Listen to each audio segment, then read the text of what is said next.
धुळे जिल्ह्यात पेट्रोल डिझेलचा पुरेसा साठा उपलब्ध, अफवांवर विश्वास ठेवू नका, जिल्हाधिकारी धुळे यांची माहिती। सर्व तहसीलदार, सर्व पेट्रोल पंप सेल्स अधिकारी, सर्व पेट्रोल पंप चालक, मालक, व्यवस्थापक यांना पत्राद्वारे आदेश। धुळे जिल्ह्यात पेट्रोल आणि डिझेलचा पुरेसा साठा उपलब्ध आहे। सोशल मीडियावर पसरलेल्या अफवांमुळे नागरिकांनी पेट्रोल पंपावर मोठी गर्दी केली। या पार्श्वभूमीवर मागणी आणि पुरवठा यांचा समतोल राखण्यासाठी जिल्हा प्रशासनाने कडक पावलं उचललीत, असे आदेश जिल्हाधिकारी सौ भाग्यश्री विस्पुते यांनी काढलेत। जिल्हाधिकाऱ्यांनी आपत्ती व्यवस्थापन अधिनियम 2005 आणि जीवनावश्यक वस्तू अधिनियम 1955 अंतर्गत प्राप्त अधिकारांचा वापर करून नवीन नियमावली जाहीर केली आहे। प्रशासनाने जारी केलेल्या आदेशानुसार खालील बाबींचे पालन करणे अनिवार्य राहील। कोणत्याही प्रकारच्या कॅन, प्लास्टिक बाटल्या किंवा ड्रममध्ये पेट्रोल डिझेल देण्यास सक्त मनाई करण्यात आली। इंधन केवळ वाहनांच्या टाकीतच भरून मिळेल। नागरिकांनी अनावश्यक गर्दी, रांगा न लावता आवश्यकतेनुसार इंधन घेणं। पेट्रोल पंपावर येणाऱ्या प्रत्येक वाहनाचा क्रमांक रजिस्टरमध्ये नोंदवणं आवश्यक आहे। विशेष म्हणजे एका वाहनाला दिवसातून एकदाच इंधन दिलं जाईल, त्याच वाहनाला पुन्हा त्याच दिवशी इंधन मिळणार नाही। प्रत्येक पेट्रोल पंप चालकाने त्यांच्याकडे उपलब्ध असलेला शिल्लक साठा, नवीन प्राप्त झालेला साठा आणि मागणी केलेल्या साठ्यांची माहिती दर्शनी भागात फलकावर लावणं बंधनकारक आहे। या आदेशाचं उल्लंघन करणाऱ्या पंप चालकावर किंवा नागरिकावर कायदेशीर कारवाई करण्यात येईल। जिल्ह्यात इंधनाचा तुटवडा नाही, त्यामुळे नागरिकांनी घाबरून न जाता केवळ आवश्यकतेनुसारच इंधन खरेदी करावं आणि पंपावर अनावश्यक गर्दी टाळावी, असं आवाहन प्रशासनातर्फे करण्यात आलं। जिल्हाधिकारी यांनी आपल्या आदेशानुसार पत्र जिल्हा पोलीस अधीक्षक धुळे, सर्व तहसीलदार, सर्व सेल्स अधिकारी, सर्व पेट्रोल पंप मालक, व्यवस्थापक यांना देण्यात आलं। नमस्कार, मी भाग्यश्री विस्पुते, जिल्हाधिकारी धुळे।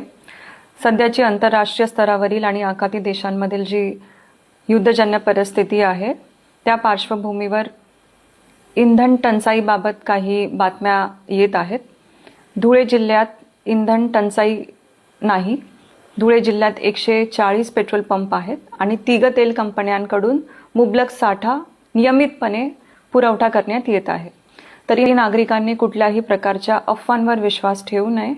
पेट्रोल पंपांवर जी गर्दी करण्यात येत आहे ती करू नये। जर ह्या परिस्थितीचा फायदा घेऊन कुठलेही गैरप्रकार किंवा अनधिकृत साठा कुणी करत असेल किंवा जीवनावश्यक वस्तू कायद्याचं उल्लंघन करत असेल, तशा एजन्सीजवर किंवा तशा लोकांवर कठोर कार्यवाही करण्यात येईल। आणि सुरक्षितेच्या कारणास्तव सुद्धा कोणीही प्लास्टिकच्या बॉटल्समध्ये किंवा कंटेनर्समध्ये या गोष्टींचा साठा करू नये। तरी मी सगळ्या नागरिकांना आव्हान करते की कुठल्याही अफवांना बळी पडू नये। जी अधिकृत माहिती शासनाकडून किंवा प्रशासनाकडून तुम्हाला देण्यात येत आहे त्याच्यावर विश्वास ठेवावा आणि प्रशासनाला मदत करावी। धन्यवाद। सर, पेट्रोल रेग्युलर मिळतोय? हो, रेग्युलर मिळतोय। जिल्हाधिकाऱ्यांनी सांगितलं का इलेक्ट्रिक लिटरच्या बाटलीवरती घेऊ नये किंवा जास्त पेट्रोल घेऊ नये, काय वाटतं? योग्य निर्णय त्यांचा। कलेक्टर त्यांना नियोजन माहिती पूर्ण, जिल्ह्याचं नियोजन करणारे कलेक्टर साहेब येते, ते सांगतील त्याप्रमाणे पेट्रोल साठवून उपयोगाचं नाही आहे। आपल्याला जेवढं रिक्वायर्ड तेवढं घेतलं पाहिजे आपण। लोक साठा करतात ते चुकीचं आहे, कारण कुठेही साठा कमी नाही आहे।